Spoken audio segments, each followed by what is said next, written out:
Districts have the advantage. Our pay is at the highest in the Region 12. Our resources are far above other districts around us, and it is very competitive. Why the demand for teachers and why such competition to get them? Well, take a look. In Temple alone, in the last 10 years, the number of single-family housing permits tripled. In Belton and Killeen, a similar story. That means a lot of people are moving to Central Texas and bringing their children with them to enroll them in the public schools. Last week, we reported on big bonuses Belton plans to offer, putting pressure on smaller districts like Troy. We're all fighting for a limited number of applicants. Superintendent Neil Jeter can offer smaller class sizes and waive transfer fees. And he has one other secret weapon. We have an elective class at our high school that gives students some experience in the classroom. We're trying to grow our own. Other districts have taken notice, keeping the competition fierce. We want to keep growing it, and I always think about if it was my child. Just what parents want to hear as they demand the best. People who inspire? Yes, definitely. Knowing, as Thomas Edison said, 1% inspiration and 99% perspiration can produce a genius. In Bell County, Dennis Turner, 25 News. Dennis, thank you. Many districts will also pay extra for teachers to go into schools in need of an academic boost. Well, 25 Investigates broke down the police investigation that landed a Central Texas band leader behind bars, charged with an inappropriate relationship with a student. Police discovered Conrad Felucci and the victim's sexual relationship began over a year ago. Police learned that the victim feared she was pregnant by Felucci in December of 2019, but discovered she was not. According to the affidavit, the victim and Felucci had sex at his residence, her residence, and as well as the Mart ISD campus. The victim and Felucci last communicated on Tuesday, January 21st. All new tonight, a boy found a round of ammunition in a bathroom at a Temple Youth Club today. Staff members quickly gathered club members that could have accessed the restroom and talked with them.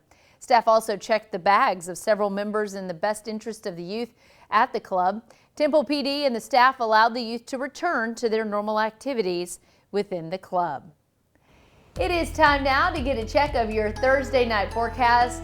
Felicia, the weekend is so close, I can feel it. It is certainly so much closer, and luckily we're going to warm up because today was not the best feeling. We only hit high temperatures in the 40s for most places across Central Texas. We had 43 for a high in Hamilton, 47 for a high in Waco, only 45 in Killeen, but it was a little bit warmer. Folks in the Brazos Valley, we had a high of 50 in Hearn and 56 for Bryan College Station.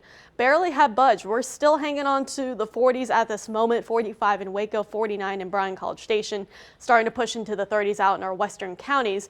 Bryan College Station is quiet right now, but we still do have the cloud cover across the area. It is going to eventually break apart and move its way off towards the east.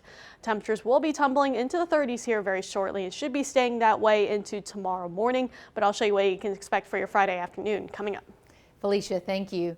The cause of the oil rig explosion and fire in Burleson County yesterday still remains unclear. But tonight, the fire is extinguished and crews are working to secure the well. Representatives from Chesapeake Energy say one person was killed in the blast and 3 others were injured and taken by helicopter to Houston and Austin hospitals for treatment. Air monitoring equipment is in place. There is no risk to public health and the environment. Good news for Texas farmers. We find out the local impact of the newly signed USMCA trade agreement and how many millions of jobs it could bring to the Lone Star State. Plus, coronavirus chaos, quarantine Americans stuck at a military base, and thousands trapped on a cruise ship. Details next.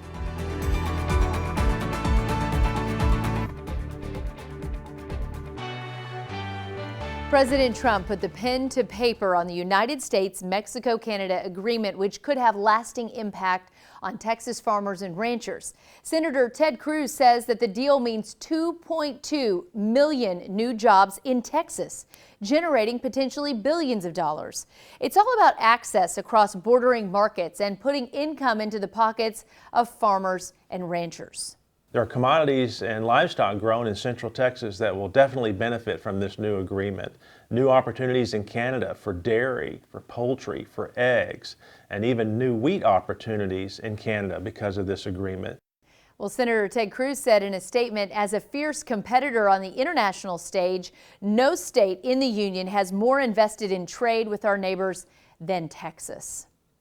Well, senators used the final day of questions in the president's impeachment trial to try to sway some colleagues who remain undecided on a key topic. Can't we take 1 week to hear from these witnesses? You've seen a lot of witnesses. The countdown is on to a debate over trial witnesses that's been looming since proceedings moved to the Senate. The House managers batting back against a key GOP argument that those witnesses could prolong the trial for weeks or months. Most Republicans have already made up their minds, but Democrats not willing to give up the fight just yet. The House voted today to approve 2 measures intended to restrict President Trump's ability to take military action against Iran.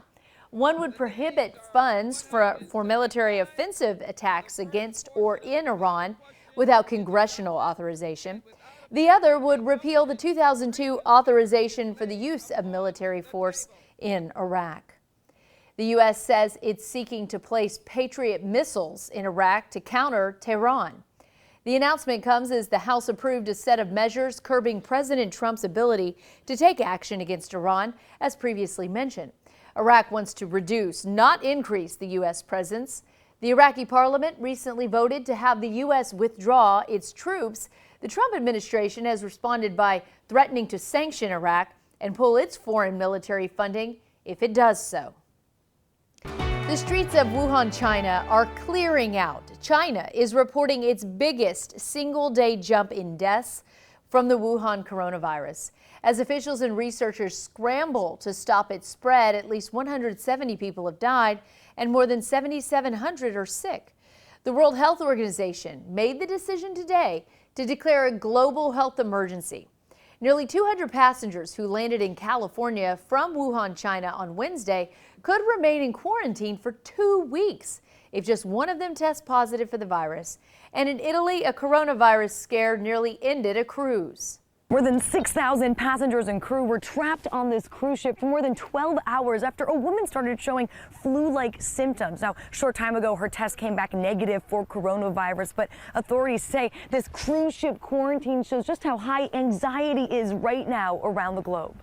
That was reporter Maggie Ruley giving us an update. There's a possible vaccine that is on its way, but it's still months away from clinical trials.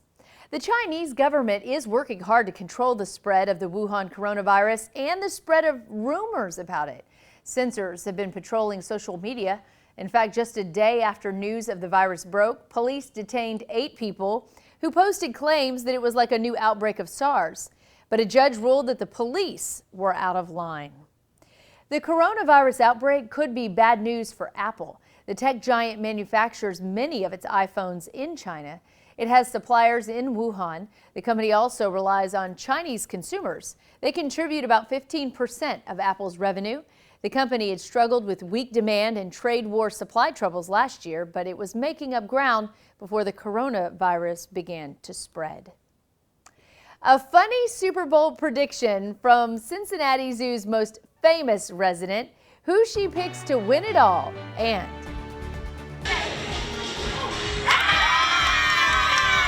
an event to bring student athletes and those with special needs together for a little friendly competition. We'll take you to the game when we come back. It's quiet right now, and it's going to be staying quiet through the rest of the weekend with sunshine, but I'll show you what we can expect in terms of temperatures coming up.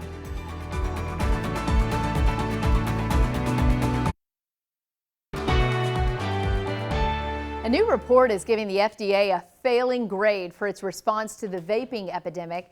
The American Lung Association says the agency hasn't done enough to protect kids from flavored tobacco products.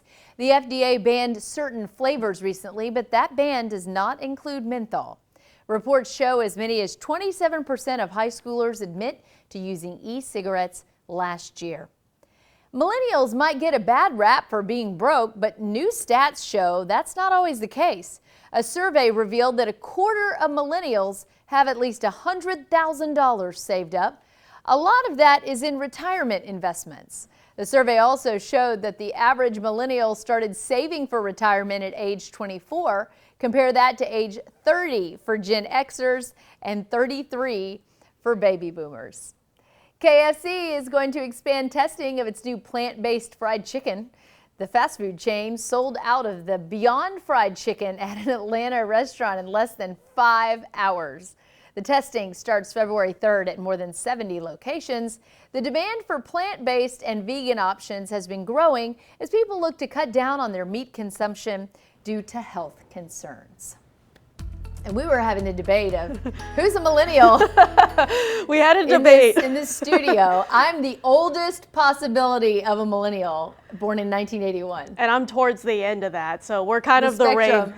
Right, but I don't really feel like a millennial. That's okay. I remember a time before the internet, you know?